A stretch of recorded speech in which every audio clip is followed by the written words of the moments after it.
How we doing today? Good.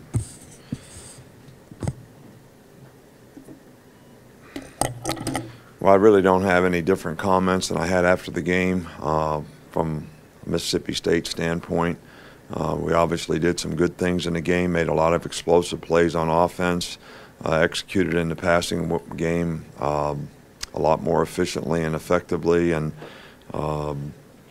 defensively we made stops when we needed to. When they made plays, their offense requires a tremendous amount of discipline for everybody to do their job, and when we had little lapses here and there, they were able to make a few plays, but we were able to get them stopped for the most part when we needed to. Special teams wise, I think there's areas that we definitely need to improve in, and that's something that we certainly want to focus on this week. I think that this week, the old Shawshank Redemption statement, you're either busy living or you're busy dying, really kind of means you're not going to really stay the same. So from our perspective, we're either going to get better or we're going to get worse. We're probably not going to stay the same. So we need each unit on the team, each group on the team, each individual on the team to take ownership and be responsible for the things that they need to do to work this week and improve as a team. We're very pleased that Jalen was co-SEC Offensive Player of the Week. You got the Players of the Week that we have, but Chattanooga is a very well-coached team. Russ has done a really good job there. They're 8-2, or they're one of the top teams in their division. They have 14 starters returning from last year's team. They're basically do a really good job on offense with the quarterback run type stuff in the play action game, which is difficult to defend.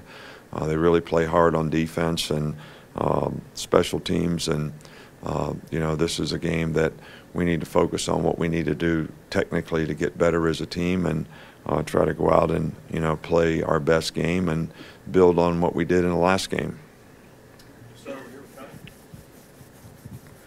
Coach, I just wanted to know what you saw from Joshua Jacobs today, and are you happy with his progression as running back? Yeah, he played really well in the last game. I think he played well early in the season. He went through a few weeks there where maybe didn't have quite the production, but I really thought he looked like his old self in this last game and was very productive. Come back over here to John Cena. Bobby Petrino has kind of said that maybe we need to blow people out more to impress the playoff committee and stuff. Do you think that margin of victory should be a factor when they're weighing? Well, I've heard people on the committee say that's not a factor. That's not something that's considered. I don't think it should be considered. I don't think that beating another team by an embarrassing score really should be something that, from a sportsmanship standpoint or a common respect standpoint for the other team and their players and their families, that's not really something that should be a part of the game. So I'm thinking that it doesn't affect the committee. It's not a criteria, but and I certainly agree with thinking that it shouldn't be. After watching the film, what did you see from right guard with Corin and Kasher? I thought they both played well in the game and did a good job. So, we'll continue to give them work and reps there. But I thought both guys did a really good job in the game. Back over here with Michael. Having the number 2, number 3, number 4 teams losing the country, does that help? Does that send a message to your team that's on a 22-game winning streak at this point? No, I think the message is when you win and you control your own destiny. When you don't, you allow somebody else to determine what your fate's going to be. So we have all these teams that lost one game now. Somebody has to decide who gets to do what. So if you put yourself in that situation, you let somebody else decide what your fate is. If you take care of your business and do things the way you need to do it, then maybe you can control your own destiny by how you play. and that's certainly much more the way we would like for it to be from our perspective. We got lots of tough games that we'll have to play between now and then, but you know, we want to take them one game at a time and focus on improving. Back here in the front with Mark. Yeah, sorry, I was just going to ask about Alphonse Taylor. Considering how many games he's missed and the conditioning, will he be able to come back this year and play it all? I think that's, you know, a medical decision that I am not assuming that he's going to come back. It would be a bonus if he did. I don't think he will, based on the amount of time that we've had. So, you know, it's something that we're still evaluating, but it's something that we're not counting on. Come back over here in the front with Ken. I wanted to ask about Corin as well. A senior guy who's been around a while. How has he managed his situation, and is that a challenge? And, you know, what kind of guy is he? What kind of teammate has he been? Well, he's been a great teammate, and he's been really good for our team, and he's worked hard. He was a defensive player, got moved to offense, went through the development of what you have to do to become a player at a new position that's really kind of a developmental position that takes a lot of technique and learning, and has developed very nicely there, has been a tackle for us and a swing tackle. But when we started to evaluate how he was practicing and how he's played, you know, we felt like maybe he's one of the best 5 guys that we should give him a shot at playing a little bit more. He's older, he's more experienced, and he did a good job and took advantage of it. Go back over here with Cecil. Also, Coach, if you could update us on Bo, Scarborough, who didn't play Saturday and still. Yeah, well, you know, Bo has a sprained knee, and you know, medically, we think he's okay. He just got to go out there now and, you know, get himself back in condition and develop confidence in what he needs to do. And like I always say, you know, it's not just about what the doctor says, it's also about what the player says. And, you know, hopefully he'll be able to make enough progress this week in that area to be able to come back and contribute in the game. Coach, you've had so much success in November. What does it take to win in that month? Because that's basically when all this is being determined on who's going to do where and who's going to win bowl, go to bowl games.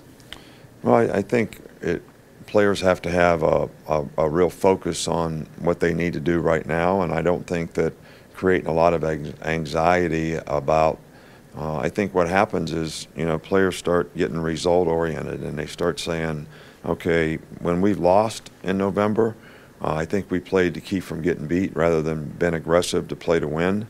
And I think that comes to some degree from anxiety that gets created, worrying about outcomes rather than focusing on what you need to do to get the outcome that you want. And that's certainly, you know, what we try to do here. And hopefully our players will continue to respond to that in a positive way. We've got a couple more. Alex and Joe. Tony Brown got an interception this last game. How have you seen him progress on the field, and kind of do you feel like he's developing the player you expect him to be? I think, you know, Tony did a nice job in the game. There's certainly areas that he can improve in, and I think one of those things is just, you know, being a disciplined guy that you can trust and count on, that's going to go out there and do his job, play in and play out. And I think he's making improvements in those areas, and actually, you know, did a pretty decent job in the game, especially when he was playing star. So, look, all the players need to focus on things they need to improve on. Nobody can be satisfied with where they are right now, and I'm certainly not satisfied with where we are right now. So, just got to keep on focusing every guy, every individual player, like I said before, and every group, and what they need to do to play a little better. Finish up in the back with Joe. Hey, Coach. This is just another playoff committee type question. Do you think being a conference champ should trump anything else on a resume when it comes to consideration for the playoff?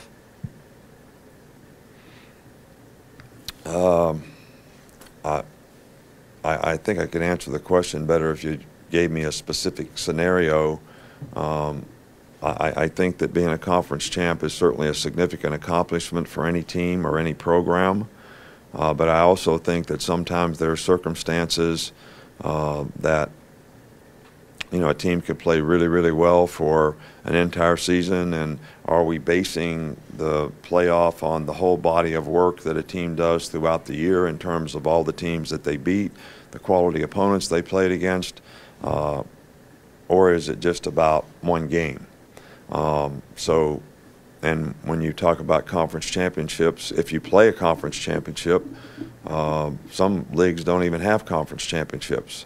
So it's not sort of a fair and equitable way if you're going to base that particular group on didn't play a conference championship, so you're doing the whole body of work, then it seems a little more reasonable to look at everyone else's entire body of work when you decide, who the best teams are.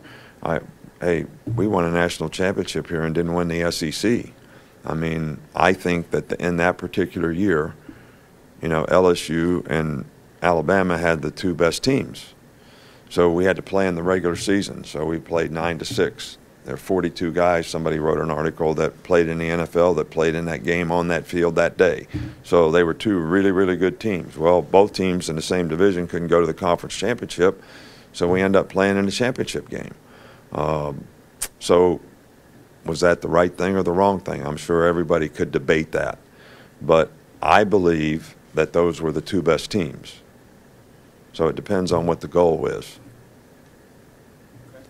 Thanks, Coach. All right, thank you.